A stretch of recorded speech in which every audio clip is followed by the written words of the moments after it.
हर regional खाना सबका अलग होता है और पेशेंट की डाइटरी प्रेफरेंसेस भी डिफरेंट है। किडनी रोगी कौन कौन से मसाले नहीं खा सकते, तो इमेजिन करिए उन किडनी के लिए जो ऑलरेडी स्ट्रगल कर रही है।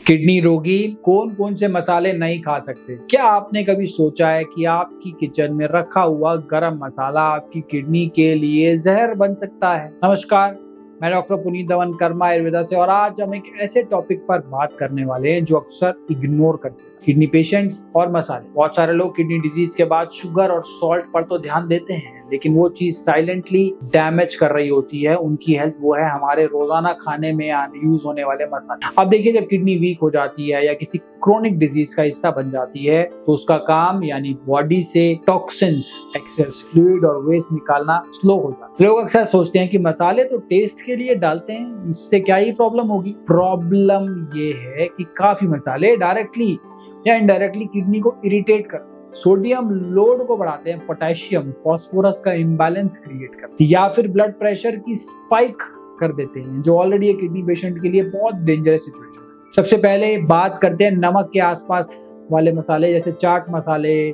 ब्लैक सॉल्ट, सीजनिंग पाउडर्स या फिर रेडीमेड स्पाइसेस मिक्सेस। इनमें सोडियम की क्वांटिटी जो होती है ना, वो बहुत हाई होती है। अब जब सोडियम ज्यादा हो जाए तो ब्लड प्रेशर भी ऑटोमेटिकली ऊपर चला जाता है, जिसका डायरेक्ट इम्पैक्ट किडनी पर पड़ता है। उसके बाद आते हैं तेज मसाले, जैसे लाल मिर्च पाउडर जो होता है, गरम मसाला, तवा मसाला। इनमें कैप्सियन होता है जो किडनी लाइनिंग को इरिटेट करता है, स्पेशली जब किडनी ऑलरेडी कॉम्प्रोमाइज्ड हो। कई पेशेंट्स को इसका तुरंत इफेक्ट पता नहीं चल पाता, लेकिन धीरे धीरे ये सिचुएशन और खराब कर देता है। हींग एक कॉमन यूज स्पाइस है, किडनी पेशेंट के लिए कई बार प्रॉब्लमेटिक हो सकती है, और अगर किडनी फंक्शन लो हो तो बॉडी टॉक्सिन्स को एफिशिएंटली फ्लश नहीं कर पाती, और जो केमिकल स्ट्रक्चर होता है डाइजेशन और एक्सक्रीशन के बीच में, उसमें इंटरफेरेंस हो जाता है। और हाँ, एक इंपॉर्टेंट पॉइंट है, रेडीमेड जो मिक्सेस आते हैं ना, ग्रेवी मसाले आते हैं, जैसे चिकन मसाला, पाव भाजी मसाला, बिरयानी मसाले, इन सब में प्रिजर्वेटिव होते हैं, आर्टिफिशियल कलरिंग होती है, एडिक्टिव्स होते हैं, जो हेल्दी किडनी के लिए ना अच्छे नहीं है। तो इमेजिन करिए उन किडनी के लिए जो ऑलरेडी स्ट्रगल कर रही है। अब कई लोग तो ये पूछते हैं कि क्या हम कोई भी मसाला यूज ना करें? नहीं, बिल्कुल ऐसा भी नहीं है कि आपने बिल्कुल नहीं करना।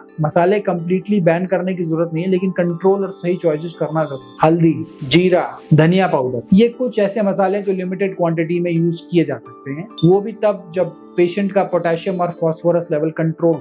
हर किसी की मेडिकल कंडीशन अलग होती है, इसलिए ब्लाइंडली किसी का भी डाइट फॉलो नहीं करना। यह भी समझना जरूरी है कि हर रीजनल खाना सबका अलग होता है और पेशेंट की डाइटरी प्रेफरेंसेस भी डिफरेंट होती है। लेकिन जब बात किडनी की होती है ना, तो अपने टेस्ट से ज्यादा अपनी हेल्थ को इम्पोर्टेंस देनी पड़ती है। मैं अपने पेशेंट्स को एक सिंपल फॉर्मूला बताता हूँ, आपका खाना आपका इलाज, your food is your medicine. और अगर हम गलत इंग्रेडिएंट डाल रहे हैं तो हम अपने इलाज को खुद ही बिगाड़ रहे हैं। तो अगर आप या आपके फैमिली में किसी को भी किडनी डिजीज से सफर कर रहे हैं ना, तो स्पाइसेस को हल्के में ना लें।